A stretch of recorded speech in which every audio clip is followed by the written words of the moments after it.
This is a good paper that looks at nitric oxide nasal sprays on COVID clearance.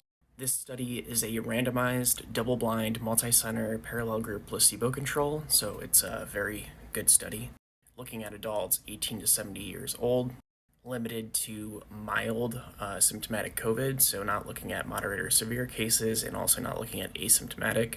The nitric oxide nasal spray in the study was administered, self-administered 6 times daily, 2 sprays per nose, where both groups had comparable initial COVID RNA concentrations verified through real-time PCR, where those that used the nitric oxide nasal spray cleared the virus much faster than people that used the placebo control spray, where this clearance was about 4 days earlier compared to the placebo group.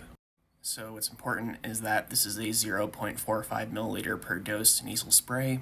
The trial was conducted in India between August 2021 and January 2022. Subjects who couldn't remain on the nitric oxide schedule were eliminated from the study, and the dominant variant during this period was the Omicron Delta predominant period.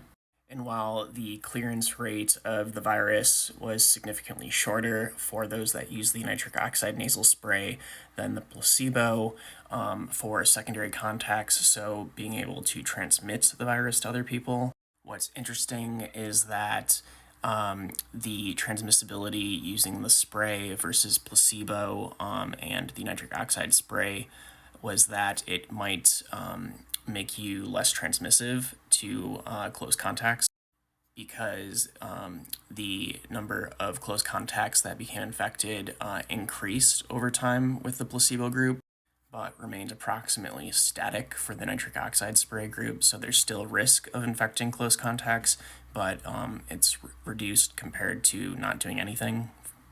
And here, this is the percent clearance rate compared to the placebo in red and the nitric oxide in blue. So we're having more people clear it faster over time, especially by day 8. So looking at this a different way, by day 8, the virus was cleared in terms of infectivity within 78% of people in the nitric oxide group versus 62% in the control. And then by day 18, this is about 95% clearance for the nitric oxide group versus 86% in the control, which ultimately underpins that this is good if you have COVID to clear the virus faster and to potentially be slightly less transmissible to close contacts. However, in terms of a protective treatment for people that don't have COVID, this study doesn't tell you anything about that.